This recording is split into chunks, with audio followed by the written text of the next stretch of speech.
Look out, the captain's away. The Rugby League Hour, brought to you by MicroBio Solutions Limited, makers of Effluix, the new way to clean up dairy effluent and wastewater while increasing the fertiliser value of your irrigation in one easy step. Visit microbio.co.nz for more. Strong, powerful, try. My name is Martin Devlin. And I'm Tony Kemp. Welcome back into the studio, Tone. This is the Rugby League Hour. The way that it works is we run through the weekend's results for you. Called Weekend Roundup. We go up the wires. He's a Legend segment has got Gorden Tallis today talking Origin. We'll go head to head. Where I'm going to ask you, Tony, today to make a case for 6 sides outside the 8 to be in the 8 by season's end. Tony's going to pick his top 5. And we begin the show the same way every week with 6 quick questions. Should Saifiti have been shown a red card for that headbutt on Reid Marnie, and why wasn't he? He wasn't even a headbutt, but when can a front row actually sort of hook her out like what Kevin Tamati used to do? Different game these days, Tony. I don't really care. What, you want wingers to come in and jib off like they do too? They should be slapped out the back as well. Have the Sharks lost their way, or are the last 2 weeks just a blip? I'll tell you what, the Sharks losing that game, it was a dead set game that Moses says will pick me for the next Origin if Nico Hines doesn't step up. I reckon no Nico Hines or Sharks, they struggle.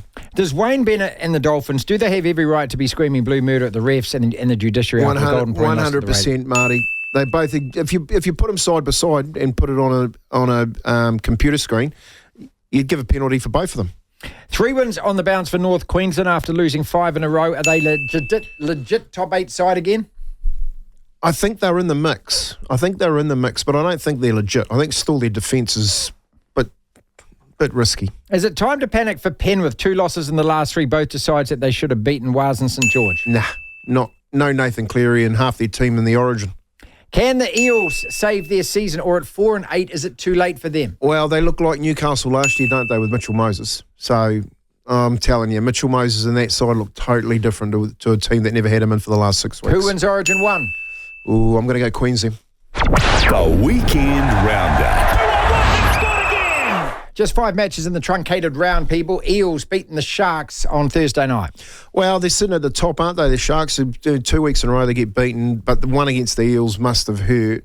34 points up against them. You know, Mitchell Moses is a big difference. Comes back in. I've never seen their spine so smooth with Dylan Brown out there in the 6 and Cuthbertson out the back.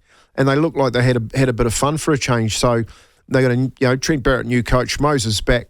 I'm picking them to get a few wins under their belt. Bulldogs beat the Knights comfy 32-2. Oh, that was a bit scary. Bulldogs second team. A few of their players are out. Dragons beating the Panthers 22-10. Well, did you pick that? No. Flano, where did he get that?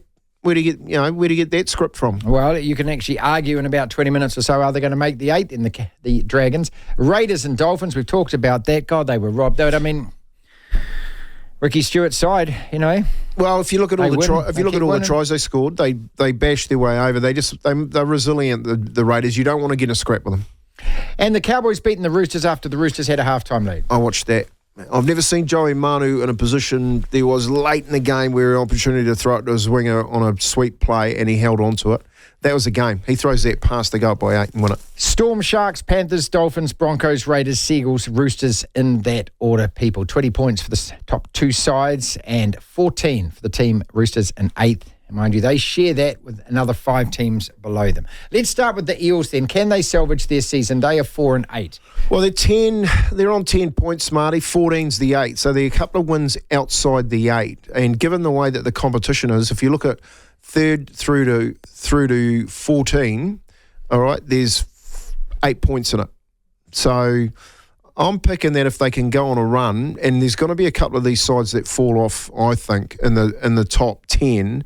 I think they can go on and do what Newcastle did last year and go on a bit of a They have to. Run. I mean, that's the way they've got to win 9 in a row, or 8 or 9 in a row. Right? Oh, it's this year the competition, if you look at it, is so close that if you do get a bit of a run now into the back end of the season, you'll probably end up in the 8. Well, I'm going to ask you a couple more questions about teams that have played this weekend, and I think it's all leading to the ultimate, which is going to be the question that, is this the season that we've been hoping and praying for in the last 5 or 6, where any team that makes the 8 has got a damn good chance of doing it. Because I look at Cronulla, they've lost 2 in a row after a 7-match winning streak. They were blitzed by Penrith. They've now lost to the Eels. What does it tell you about them? Well, it says that they still got that hang-up about winning big games, like games that they need to win. No Nico Hines in there. You've got the retirement. They've got Melbourne loose forward. He's out of there, and I thought that their defence was really scratchy on the weekend. Blokes running through them and scoring points willy-nilly. At the top end of it, if you're in that top 4, it's really about your defence, and that's going to get you through the final and get you a win. At the moment, when you're looking at that top 4, I'd say the Storm and the Panthers are probably the only 2 that will be there at the end of the year. I think the Sharks and the Dolphins will be struggling to hold those other 2 spots down. Well, while we're on it then, let's talk about it. You've got Storm, Sharks, Panthers, Dolphins, Broncos, Raiders, Sea Eagles and Roosters. Out of that 8 at the moment, how many of that 8 do you think are dead set certs to still be there in the 8? I won't talk about top 4 or anything. Storm, you got to say yes, right? Storm, yes. Sharks and Panthers, you got to say, yeah, they'll be in the 8. I mean, the Sharks have already won 9 games. I mean, they're definitely there in the 8 with the amount of games that the Sharks have won already. So then let's come down to the 2 Queensland sides that are sitting there. Right, Dolphins and Broncos in 4 and 5. Both have won 7 and lost 5. And that's a Broncos side which has been depleted all season. Yeah, I think generally when they come back from Origin, the Broncos get a kick. So I think the Broncos will kick on and the Dolphins they'll get left behind. Raiders, Sea Eagles and Roosters. So the first 2 there are on, Broncos and Dolphins, Broncos and Raiders were on 16 points. Sea Eagles are on 15 and the Roosters are on 14. How many of those ones, Raiders, Sea Eagles and Roosters, still stay in the 8? I think the 3 of them are battling it out for it. I think where you got them at 6th, 7th and 8th, I think they're fighting up for 5th, 6th and 7th. I think, the Sea Eagles and the Roosters on any given day could beat any team in the comp. Yeah? And the Roosters losing that game on the weekend when they should have won it, that's their type of season at the moment. But if they can get there, they've got enough experience in it to win it. Had the Sea Eagles got enough experience in it to win it? Well, possibly. But the teams that's scariest out of those 3 sides is the Raiders with the closeness of the competition. Because if you want to get in a scrap with the Raiders, I think they've got the team that'll turn any one of those top 8 teams over. The Panthers lose to the Warriors. They thrash the Sharks, and then they give up a halftime lead and lose 22 to St. George. Look, I know that, again, they've had injuries, but they've lost 4 games out of their 12, which is so unusual for them. I mean, we wouldn't expect them to lose 4 in a season. Well, it's been a really... Has it changed? I mean, they've lost players... No, it hasn't, because what's changed is that they've lost players. They've lost players to injury. They've lost players to Origin. They basically had a new side out in their weekend. No Dylan Edwards at fullback. That's a massive loss. No Luai at halfback. And, you've got Isaiah Yell there sitting on the bench at New South Wales. So you've got quite a few very, very good players out. And deservedly, it's a game that they go out there and should have won, but up against a side that's battling themselves to stay within touch and the Dragons get them. And I think that's what the Origin period does, Marty, is that a lot of these teams that go through Origin, it either buries them or it makes them, and the Dragons hanging on for that win, getting that position just above the Warriors with 14 points. They're actually on point difference, just kept out of the 8.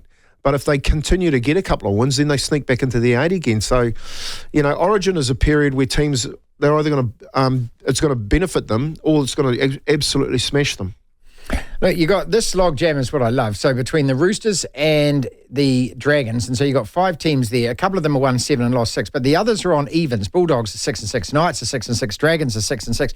At the halfway point of the season, it's kind of, you don't want to be any, this is where the Warriors, and you keep going on about that drawn game, you just don't want to be any less than that. At 12 or 13 games, you want to be right on the 500 at worst, don't you? Because then in the last half of the season, you're going to have to win 8 out of 12 games or 9 out of 12 games. Yeah, and again, injuries, there's a lot of luck that has to play out here. And you think about the injuries, they're getting players back that have been injured. Noah Kore looked good when he was playing. So they're getting their full quota back, but now they're going to have to go on a run because they're just outside the 8. And that point's either going to be a benefit or it's going to hurt them in the end. And if you look at it at the moment, if they win a game, they're actually inside the 8. Yeah, if the other teams above them lose, but if they lose and the other teams win, then they go 3 points outside the 8, which is not where you want to be. And it's that competition, like you look at games, and people must be pulling their hair out trying to pick who's going to win, because no one would have thought St. George would have gone down and done that easily against Penrith. You would never have thought that the Dolphins would have lost that game the way that they were playing. And Cronulla to get, after those 7 wins, to get two weeks in a row. It's sort of, I'm thinking that possibly if you look at the 8 this year, maybe one of those years where generally you can't win it if you're outside the 4, but I think if you make the 8, I think any one of the teams that make the 8 this year have a chance of winning it. Well, I think by the look of it, anyone's capable of knocking off any team. That's the thing. I don't think you're going to get... It doesn't appear like last year where you had those two teams, the Panthers and the Roosters, who were demonstrably 20 points better than everyone else. And that's the difference. You haven't got a standout. So you ain't got Penrith standout with people saying, well, it's Penrith to lose. All right, they're that good. They're that much better than everyone. And they were last year. And Brisbane, when they were coming home last year, and the Warriors went up there to play them, and they were that much quicker and faster than everyone else. But this year, there's no one like that. It's so even across the board. Okay, well, here's a trivia question for you. Apart from being in the top 5, what else do the Storm, Sharks, Panthers, Dolphins and Broncos have in common? Well, injuries at the moment. They've all lost their most recent games. Okay, so all of those teams. So, when you look at I always look at the points table, then I go into the extended and I go into the streaks and the form and stuff like that. And all 5 of those teams have all lost either 1 or 2 of their last game. And I think a lot of it is due to injury. So, that's going to play there. It's part when you've got a competition this close. That's the best thing about this comp.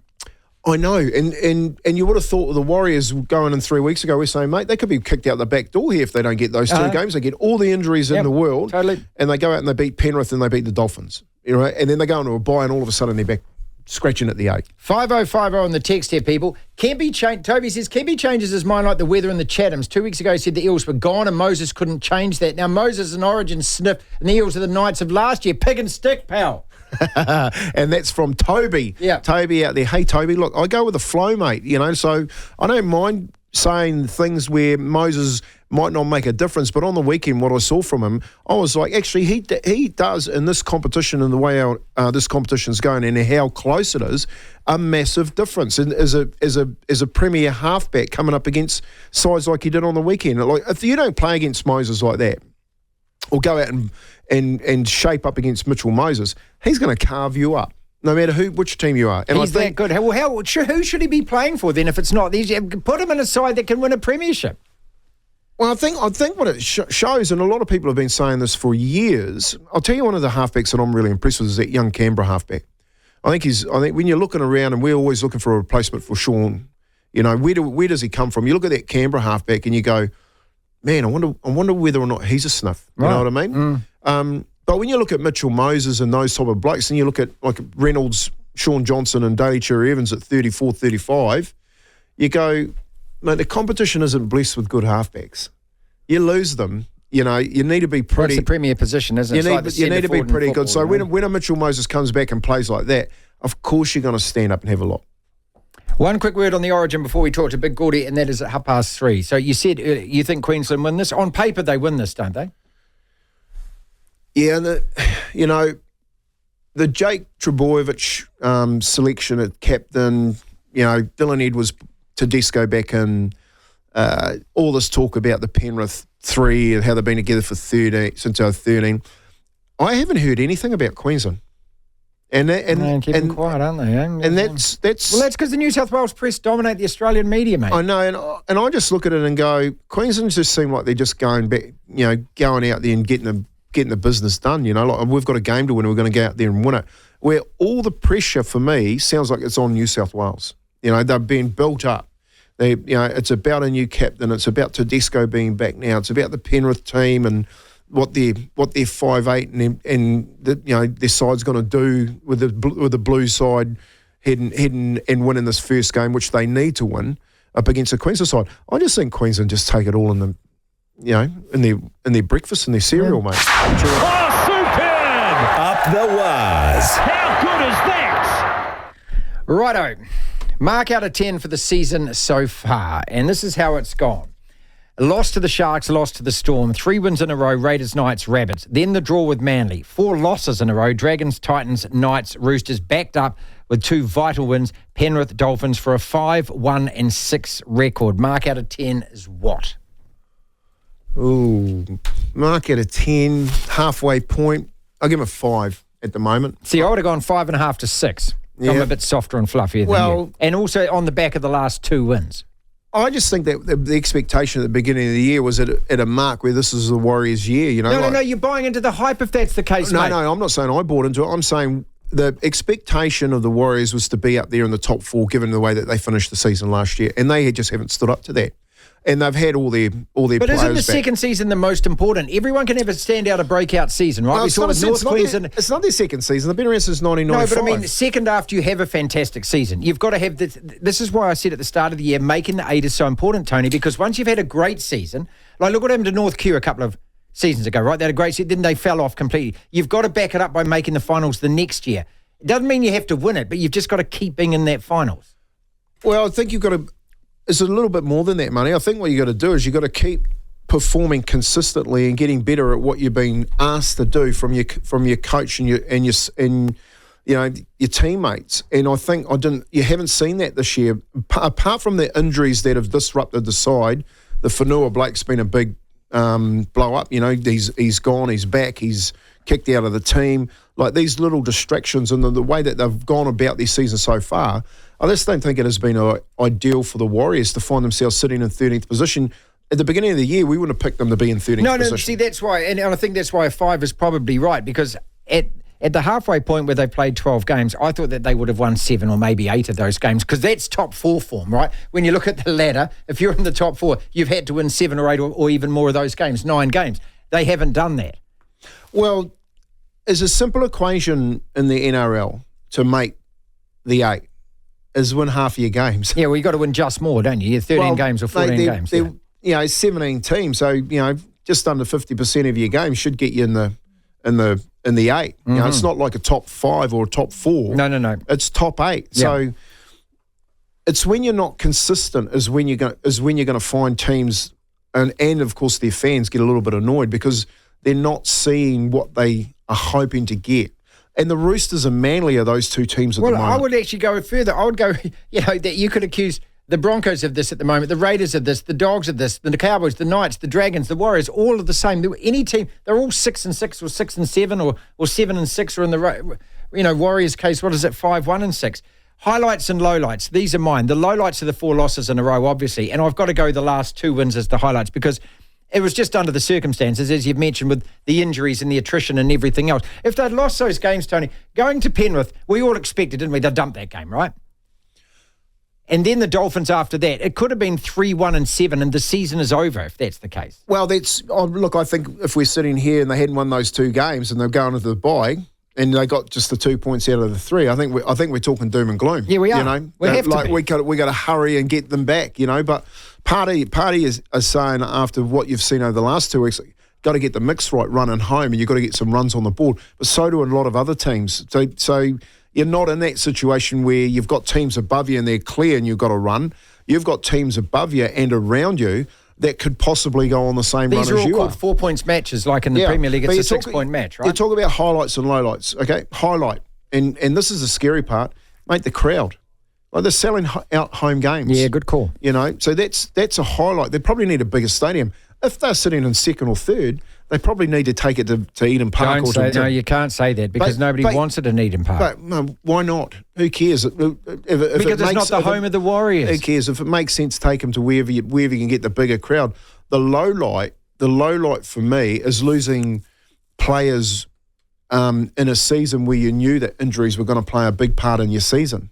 You know, and hopefully that bleeding stops in the bye round. On the flip side or the positive side of that is obviously the young players that have come in and played so well in these games, right? Whether or not they can continue that same form. And I even go, say, to Marty Martin, for one, who was outstanding against Penrith and the Dolphins. But you've got to do that, not just 1 or 2 games. You've got to do that 6, 7, 8 games in a row, don't you? That's what playing first grade is.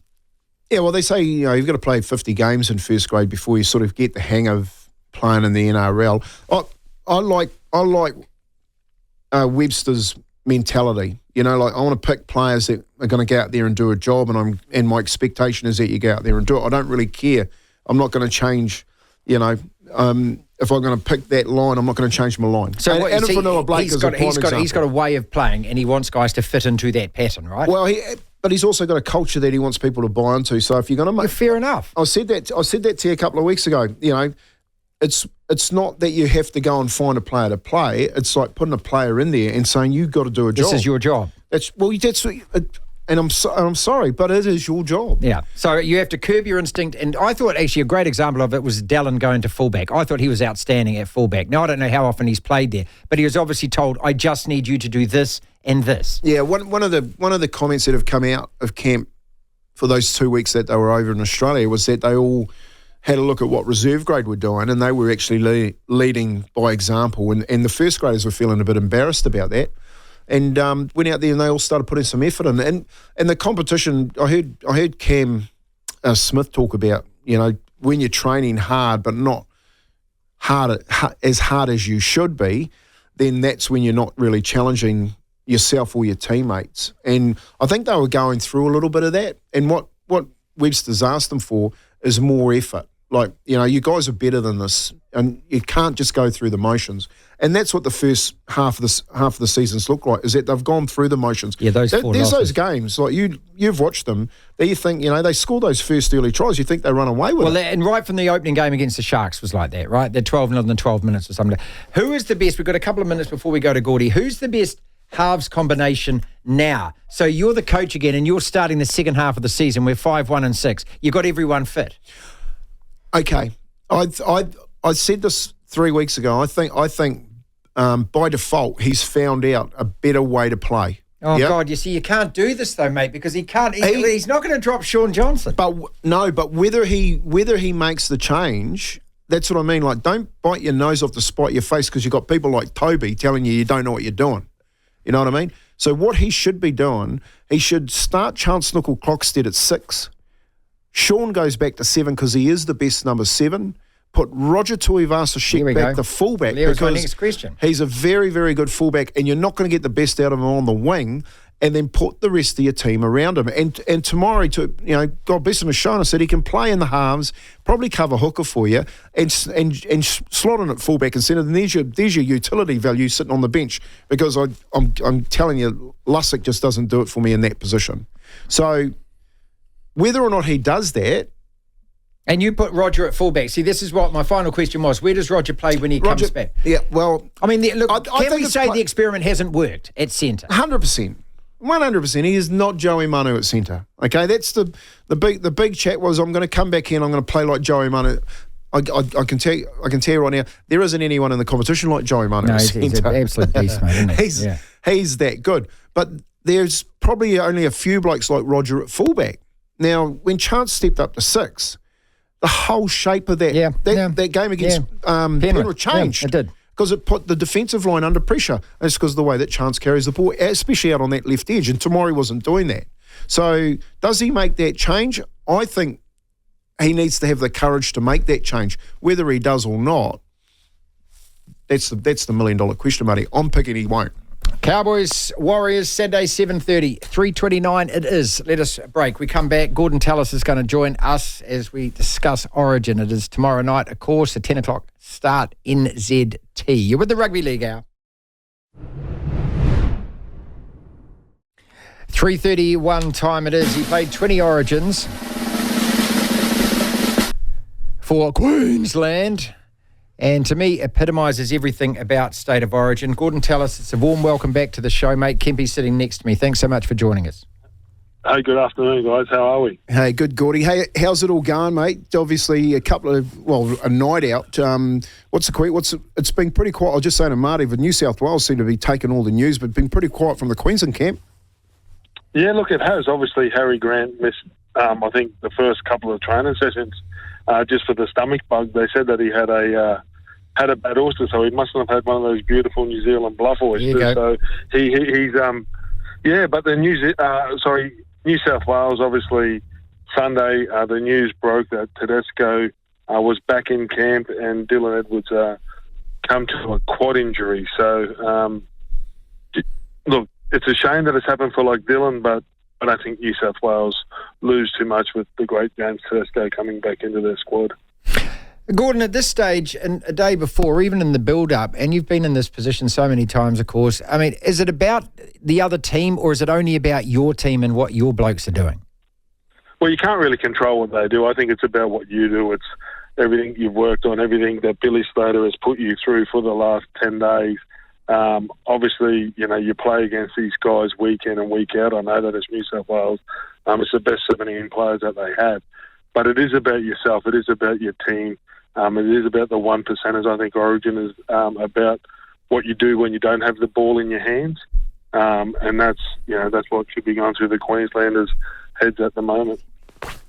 What do you mean by that when you don't have the ball in your hands, mate? Well, mate, basically, when you don't have the ball in your hand, you've got to go support a teammate, whether it's in tackling or defence, and that's what we're judged on. So obviously, when you got the ball in your hand, there's a famous saying: the great players go just in case they're needed, not because they're needed. So you don't stand there and watch your teammate; like you got to go there and with it. So when you don't have the ball, what's your job? What are you doing? Are you still involved in the game? And that's when people think that their job's done and they don't support their teammate, and he's got no one to offload it, or they turn the ball back inside and the gap's a little bit bigger, and they go straight through. So Queensland's all about what you do when you don't have the ball in your hands.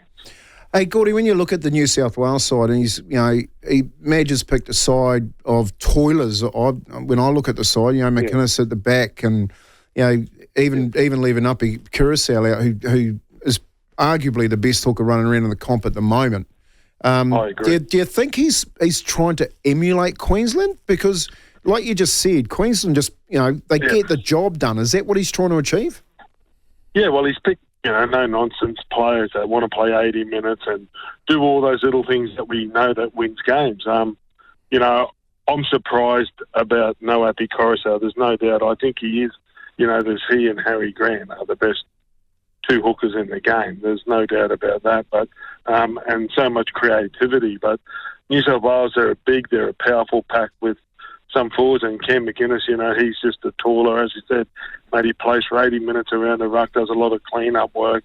So I think, New South Wales are going to play a power game, think that they're just going to, simply bash Queensland out of this. But Queensland's a very proud state, and we are down on trips. There's no Tino, there's no Flegler. Munster's obviously hurt himself a week out, and Tommy Gilbert hurt himself from the Redcliffe Dolphins. So we're down on troops, but, we just need the ball to stay and play. And, as Queensland do, we play for 80 minutes and, see where we're at. Gorden, just the emotion of it is what I love about this, because sport is emotion, and this to me epitomises it more than anything else.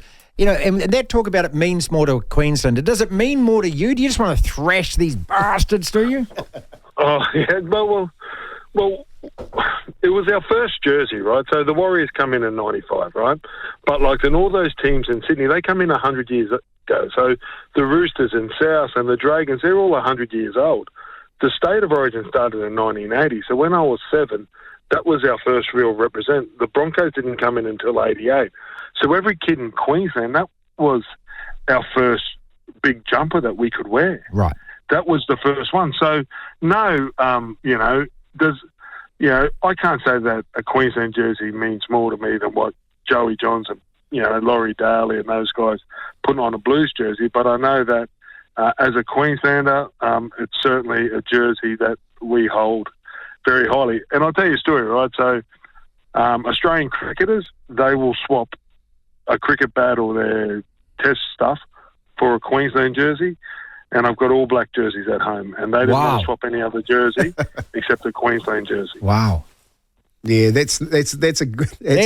I've never heard that before. That's brilliant, mate. Hey, Gordy, so, and then I think when you think about it, it's a bit like New Zealand in a way, right? You're a smaller country, you come up against Australia. Oh, we want to beat you to death, mate. Yeah, that's right. And then Queensland, we're the little brother, right? So, we're a smaller state. They have the Harbour Bridge. They tell us how bad our state is, and it's basically little brother versus big brother. And I suppose they don't hate us as much as we hate them, I suppose. No, and you got blokes like yourself and Chris Close that go around and bash all those blokes in blue jerseys. Hey, Gordy, when you're looking at the comp this year, just to get your take on that, and you're looking at, You know, it's open. It's wide open. The brother. evenness of it, mate. What's striking you of this year? Well, Penrith are still the best team in the competition. They've won 3 in a row for that reason. But I think losing the players that they've had, the Broncos with the injuries, I think the comp's as even. It's as even as it's ever been. If you look at all those sides, probably from 12th up, then they give, the Warriors had a run there where they lost some games, but they've started to get their mojo back. They had a great win against Penrith. I think it was a magic round, and, it was, mate, I've never heard a noise from Queenslanders. Mate, everybody in that stadium was going for the Warriors. It was unbelievable. Right. But, mate, it was unbelievable because obviously there's a lot of travellers. But I think legitimately, every side's still a chance to make the 8. I'm an ambassador for the Titans. We got to win, I think, 9 out of the next 14 games. They beat Brisbane in their last game, so I think there's 2 in a row, and we've been unlucky in a few. But, we really back ourselves to make the finals, and I think every team would do. And Penrith, they've got to get through, the injury to Nathan Cleary and their state of origin period. I think they got 6 or 7 in the rep sides, and the origin period really evens up the comp as well, because all those good players, they go play, and then, for 6 or 8 weeks, those sides are down on troops, and the sides below them can come up and, win a few games right in the middle of the year. Gordon, I'm always fascinated by, because this is origin and it's between 2 states in Australia, and yet you've also played for the Kangaroos, you've won World Cup finals, you've played for your club side, you've won premierships. Are you able to put all of those on the same mantelpiece, or is there one that stands out more, or do they all mean different things for different reasons? Yeah, I think they're like you're having three kids, right? And the ones that's the nicest and got the tidiest room you love the most. Yes. No, it's strange. I think... I'm just sitting there with this vision in my mind going, your Gordon comes in and says, tidy your room, and what are you going to do? You're going to say, stuff you, Dad. Stuff you, mate. No. Mate. No, when you play for your country, right, for us, there's an Anzac Day game, and that's so special in our country, and, blokes went away in boats to fight for our freedom. So when you put on the green and gold jersey, it's so special. And when you play for Queensland, you guys know, I reckon you guys watch Origin, and and then a lot of the Warriors boys, man, they're Queensland supporters, and I know that divides our country, and and it goes bigger than just Australia. I think it's an international game, and then when you win grand finals, they are so hard to win. So if I could win any more games, I'd want to win a grand final because they're so special. But at State of Origin time, if I had to play one more game, it would be for Queensland. And when, the Kangaroos run out and they're playing against the Kiwis, it's a game that I get jealous of, and those 3 games are sort of equal. They're very special moments in, I think, most players' careers, to pull on those jerseys and win grand finals. Hey, Gordy, very hard to split. One more question from me. Read Marnie, mate, the way that he runs in, and then you got all those wingers running in your day. What would happen? What should we bring back? Mate, well, he wouldn't have run in. Mate, he might bring back the Biff. Just imagine running in back in the day. Seriously, like Quinton Ponga and Johnny Lomax is in there, and you run in there, or Ruben Wiki, and you start pushing him around. What happens? Well, you're going to get a slap, aren't you? Monty Beecher, mate. Just imagine running in and pushing Monty or one of the boys. But do you know what? The game's cleaner than it's ever been, and they're going to announce rugby league's booming over here. I think. It's the biggest participation that they've ever had in the game in the 100 and something years. So rugby league is going strength to strength. The amount of kids that are playing it. The women's game, I know you guys don't want to hear about it. The women's game has outrated the women's State of Origin 2 weeks ago. Outrated every soccer game that's been put on in this country and every rugby union game. It doubled every rugby union games. So, wow. Rugby league is really booming over here, and, and then the women's game is a big part of that. Hey, tomorrow night, mate, it's just going to... Does your blood boil? What's that last sort of set of emotions? Well, do you know what? I'm just going down to Coogee, right? So I'm catching up with Terry O'Connor. Terry O'Connor's a famous guy that played for Wigan that I had a big punch-up with. So he's over in Australia to watch State of Origin. So I've got my 1994 maroon pullover jumper that they gave me, the knitted jumper. I wear it around the streets of Sydney for the 3 days. It's a great time of year. Fantastic. The buzz is going to get real. Like we're, nearly 24 hours out from the game, and I've got a big promotion tonight with Steve Blocker-Roach, the great Balmain legend, and it's a great time. So if anybody's hasn't watched the State of Origin, they're so special to watch live, and I just hope that Queensland go out there and play like Queenslanders do. Thank you so much for spending so many minutes with us, mate. You're an absolute gentleman. Thank you, Gordon. Appreciate you. Mate, listen, next time you ask me, can you fly me over there and I do it live in the Go on, let's do that. 100%. There's only one Queenstown, Waiheke. There's only one thing. Country. One thing missing from that story, Marty. You've got a Queensland or a Pommy. You need a Kiwi. Yeah, you need to even how it up. good. Eh? How good. Even it up. Even though I'm a New South Wales fan, Gordon, I love you to bits. Thank you, mate. Well, do you know what, mate? I reckon you're the only one. There's me and my brother. Me and my brother are the only two, mate, in the whole of the country. Well, there you go, mate, because every wonderful New Zealander that I ever get, they've always barracked for Queensland. Don't worry, mate. I get it from Lowy. That says a lot about Marty. I get Lowy texting me, mate, do you want another box of tissues? I get Monty giving it to me for 3 weeks, mate, and I've copped it like a chook the last 10 years or so. See, even Monty Beaver, mate, all the time, he always just texts, go the mighty Maroons. Of course he does, and mate. that's what it is. Gordon, go get it, Gordy. Thanks, mate. Hey, listen, go the Maroons and go the mighty Wars. All righty, Gordon Tallis with us, ladies and gentlemen. Head to head. God, I love that guy. I love that guy. He's an absolute character, too. As much as I hate Brisbane, much as I hate Queensland, there's something about him. How could you not like that guy? I'll tell you what, I was wishing that I'm walking out of here straight in the Coogee Hotel. We're here in Terry O'Connor. Wouldn't that You just remember be Terry brilliant? O'Connor Yeah, of played course front I row do. for Wigan? Yeah, mate, but just sitting there with these guys, you imagine sitting around a table. You've done it. The rest of us numpties like me, you just sit behind the microphone. I could sit there for hours just listening to that guy tell stories and talk rugby league. Him and Blocker Roach, mate. I'd just be buying pints and pies. Whatever you guys want. Do you want chips? Do you want pints? Do you want pies? No, you wouldn't be able to go if you started doing that. I'd keep you there all day. Righto, we're going to make a case, Tony, and what I'm going to do is I'm going to kick the clock off, and you are going to tell me out of these 6 teams who are all outside at the moment, 8 at the moment, whether they're going to make it. Bulldogs make it or not? I think they do.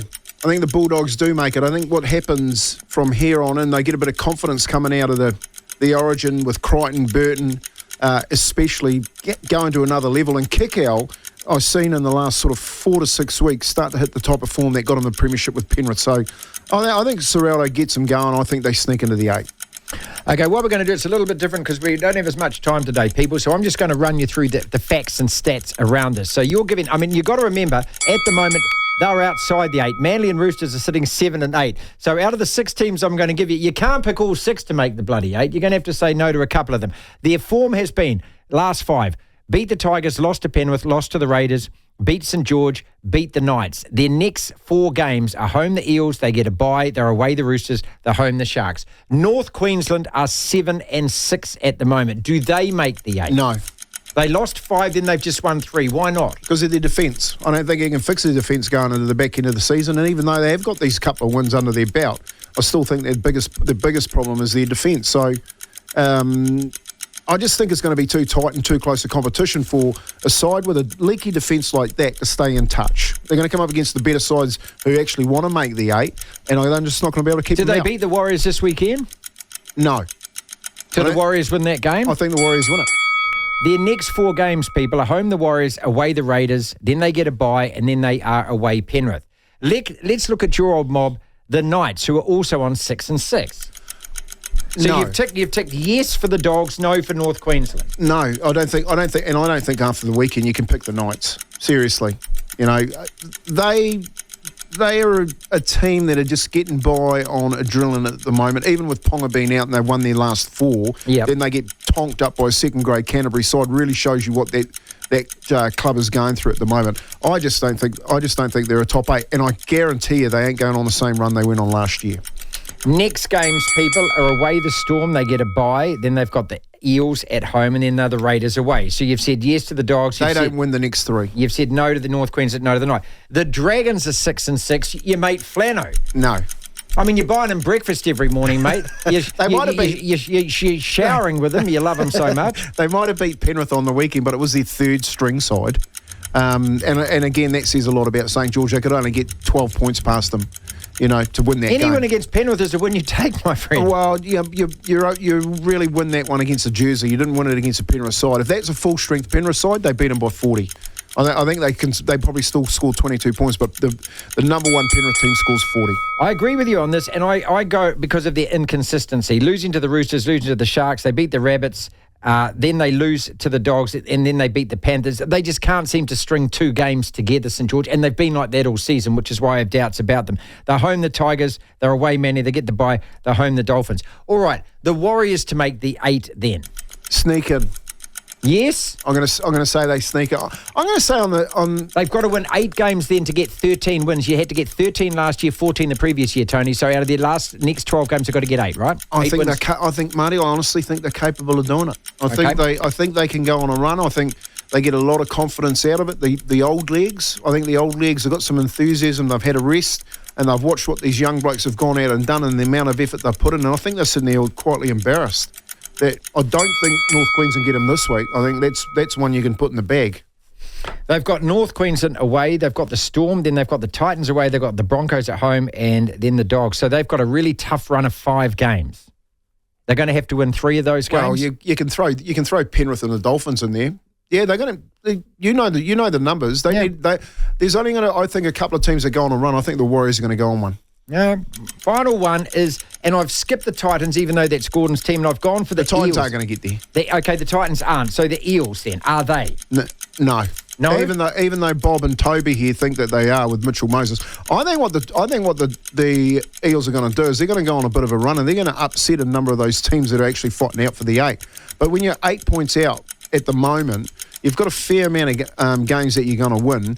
And you're going to win. I think they are going to win some, but they're going to upset the apple cart and push teams out of the 8. So out of those 6 teams, you're saying the Dogs and the Warriors are going to make it. North Queensland, the Knights, the Dragons, and the Eels aren't. In that case, then who drops out of this points table to let the Warriors and the Dogs in there? Yeah. So at the moment, you're saying the Storm, the Sharks, the Panthers, and the Broncos are all top 8 sides. Yep. The Dolphins, the Raiders, the Eagles, and the Roosters. Those 4 could drop, and the Cowboys and the Warriors could replace. So out of those 4, then Dolphins, Raiders, Bulldogs, Eagles, and the Warriors. Yeah, Bulldogs and the Warriors. Yep. In. So who drops out of Dolphins, Raiders, Eagles? I think the Dolphins drop out. I think. See, I feel like that too. I feel that they're going to slide here. Yeah. Part of me says that there's going to come a time where the Dolphins' wheels fall off and they don't get as many wins. And actually, they're only 2 points ahead of all the teams, right down to 12th position. Yeah. So they could easily drop back out. And I reckon it's out of the Sea Eagles and the Raiders. Out of those 2, the Roosters are going to make it? I think the Roosters make it. I think the Roosters got too much class. I think the Sea Eagles are too hot and cold, and the Raiders are scrappers, so they're going to be scrapping out for the 8th position. But I think the Bulldogs and the Warriors can get in a scrap with the Raiders. The Ifluix Cleanup Award. Thank you very much to MicroBio Solutions for this. And what it is it's cleaning up. So you take the rubbish and then you turn it into that beautiful green waste, which we do every week, every second week, when the rubbish truck comes around and collects it and collects all your food scraps and things. But this is Ifluix, this is a pond. So all you farmers, this is the product that is actually going to make your lives so much better. Who gets it this week, team or player? I'm going to give it to a player. And the boys will be happy about this, Toby and Bob, because I'm going to give it to Mitchell Moses. Go on. I think he's cleaned up after so many weeks off. You know the most interesting part about this cleanup award is that when you go out for so long, especially when you're happy, it's really hard to come back and have a game like that. You know, it takes you a little while to get your feet back under the table and playing your cards right, mate. I've never seen a guy come back and play like that so quickly and get that short side play that we went down and they caught him by the back of the shirt. I was hoping he'd get through because he deserved that, but every choice he made on the night was spot on, man. We're going to close it with your text messages, people. And they've got an overlap here. TK's Top 5. But before we do, Tony ranks his top 5. At the moment, it's Storm, Sharks, Panthers, Dolphins, and Broncos in that order. Number 5. Oh, number 5. Oh, this is a tough one, but I've got to go the Bulldogs. Wow. Yep. Wait, really? Well, they played on the weekend. Yeah, and they're 9th at the moment, 6 and 6. You've seen enough? I mean, that left edge, I've been rubbing that left edge for the last few weeks. It's weekly. I've got it. I know. Mate, they go up against a Newcastle side that basically had their full team out except Kalen Ponga and give them an absolute toweling by 30.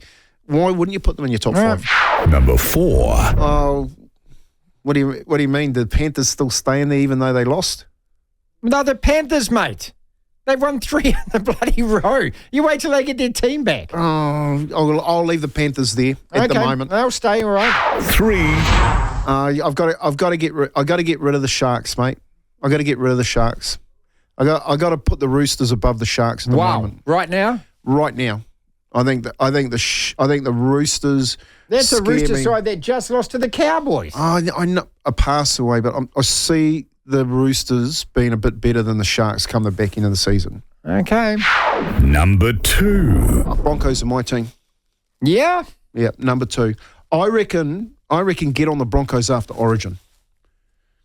I reckon the Broncos are going to fire. Next match is on Saturday night against the Sharks. There is so much riding on that. The Broncos have got a lot to prove.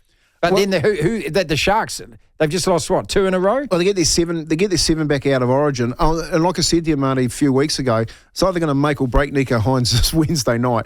If they lose and they blame Nico Hines, mate, put it on to your nosebleeds on the Broncos. Who is number 1?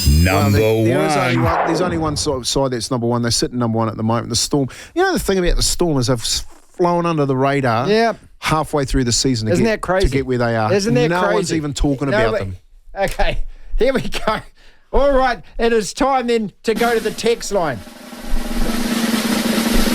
In no particular order. Kempy, is Sean one-dimensional? Does Tamati need to be freed up so we have a left-right option like Cleary and Luai rather than always going to Sean on the 5th where he tends to favour the right side and is predictable? Well, I think you're talking more about the role that Sean gets. Sean gets a dominating role 80% of the time, whereas when you had Chance Knuckle-Klogstead at 6 and Tamari at 7, they had to split the roles. You know what I mean? So I think it's a little bit different there. If Sean's in the number 7 jersey, he's 80 to 90% of the balls going his way.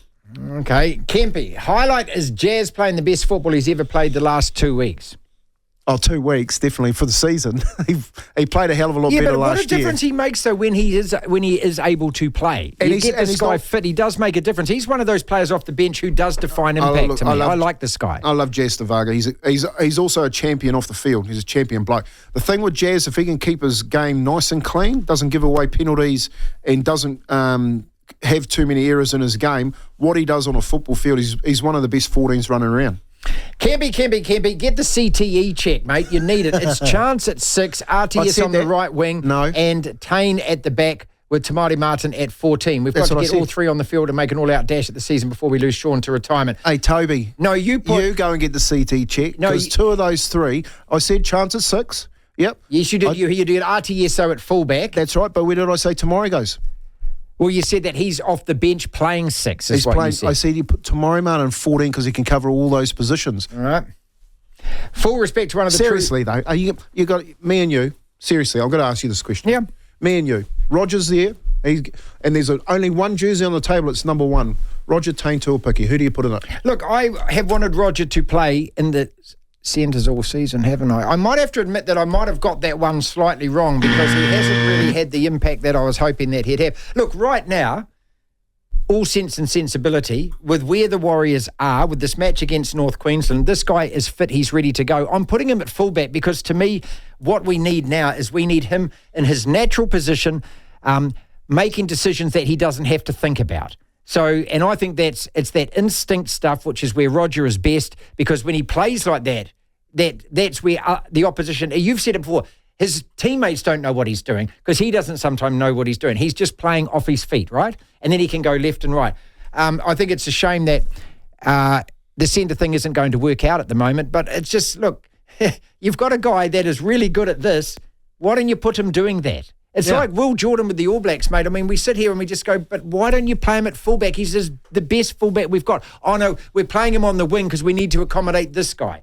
I hate New South Wales have done this for years in Origin. They pick all these players who are great players, but they're not that position. Play the guy. Fullback is such a monumental position in league. Long-winded way of answering it, but put him at bloody fullback. That's right. I'm putting him at fullback. I've changed. Hey, Kemby, you said Parra were gone. Well, guess what? We got the band back together, says Bob. Yeah, Bob, but Bob, just a little bit too late, Bob. The final song was played about 4 weeks ago, but we might be hanging around. See, You I get the blokes agree with like you. Marty that hang at those parties till 6 o'clock in the morning. No, I agree with you, They mate. might I get a think couple that of they're wins. a team that are going to upset teams, and I they're think going to they be will. there or thereabouts till 2 games to go when they're not really there or thereabouts, right? Yeah, I think Parramatta are going to get some wins, and I think they're going to get wins against teams that need wins, and they're going to kick them out the back door. Full respect to one of the true league legends, Gorden Tallis, being honest enough with the hard sell on the women's game. I don't know whether the television ratings, but I just know that they got a really good crowd at that women's Origin, and that try by Chapman, was it? Oh, The winger. yeah. Yeah. It was glorious to watch, wasn't it? Yeah. Look, I mean, these are such pointless arguments to me.